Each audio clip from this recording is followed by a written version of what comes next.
Are mild headaches a known side effect of taking Retatrutide? People are reporting headaches from Retatrutide. You'll see it in the clinical data. Here's the trial data. The headaches were observed, but they were not statistically elevated compared to placebo at any dose tested. Now that distinction matters. A lot of you, I'm answering this question, but a lot of you are asking this, like, what happens when you have a headache? Here's some things that you're going to want to notice. A lot of your headaches, two things. Number one cause of headaches are dehydration. So, in our model, anyone we work with, we run your blood labs, we take a deep analysis into what's underneath it all. And if you're dehydrated, you're going to get a headache. The second most common thing that we find, especially with any kind of GLP-1 usage, like tirzepatide, semaglutide, now Retatrutide, you're going to see that there's a blood sugar dysregulation where you're taking too long between meals and you're not getting the right protein and your blood sugars actually drop too low, especially those of you who are in the pre-diabetic stage or diabetic stage. You really want to look at your blood sugar, and this is where doing it on your own, having your health be kind of a do-it-yourself project, isn't always smart.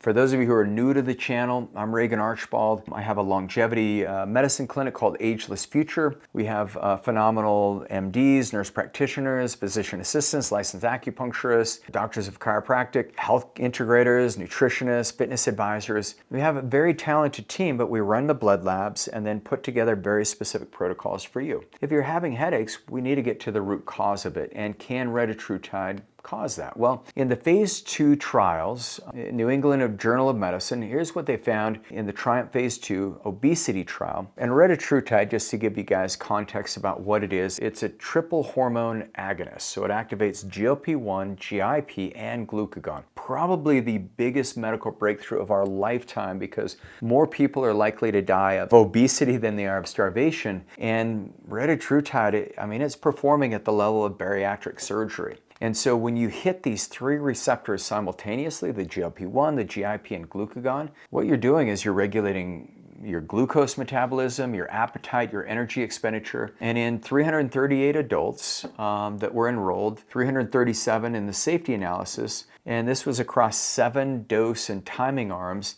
the adverse event profile was dominated by gastrointestinal system nausea, and up to 47 to 59% of participants, as they reached the highest dose, which was 12 milligram dose, that's where they noticed the nausea and the vomiting. Some of them got diarrhea, and that was about 33 to 43%. And then in the constipation side effect, it was about 18 to 24% had this. Now, it was all dose dependent. Now, here's the key that we've learned, and if you guys haven't seen, like the Triumph 1 studies just got released last month, May of 2025, just phenomenal. But every time you escalate the dose, that's when we're seeing issues show up when it comes to side effects. And so this is where with Retatrutide, starting small, go low and slow, that seems to mitigate a lot of the risks. And anything above about a 4 milligram weekly dose is where you start to see the side effects start to creep up. But the highest dose, where you have the highest side effects, you also have the greatest benefits, and that's where people were losing on average, over 30% of their total body weight. Triumph 4 study, it was amazing to just see what had actually happened. When we look at headaches, if you're someone who's had headaches, in the studies we're only seeing 8 to 15% of participants across these groups. The placebo group reported approximately 8%, so there's no statistically significant difference. Retatrutide is not FDA approved yet, and maybe by the end of 2026 or early 2027 is what they're showing. They're still looking at some of the safety data, but so far things coming in show Retatrutide to be far superior to anything else that we've seen, and it just makes tirzepatide kind of look like an underperforming cousin. Here's a study that this was in the proceedings of Baylor University Medical Center in 2025. They looked at a meta-analysis of Retatrutide random control trials covering approximately 878 Retatrutide-treated patients. The investigators tracked down headaches across all dose arms and calculated the relative risk versus placebo. And at 4 milligrams, the relative risk was 1.38, which is not significant. At the 8 milligram dose, the relative risk was 3.18, still not significant. But at the 12 milligram dose, the relative risk was 2.31,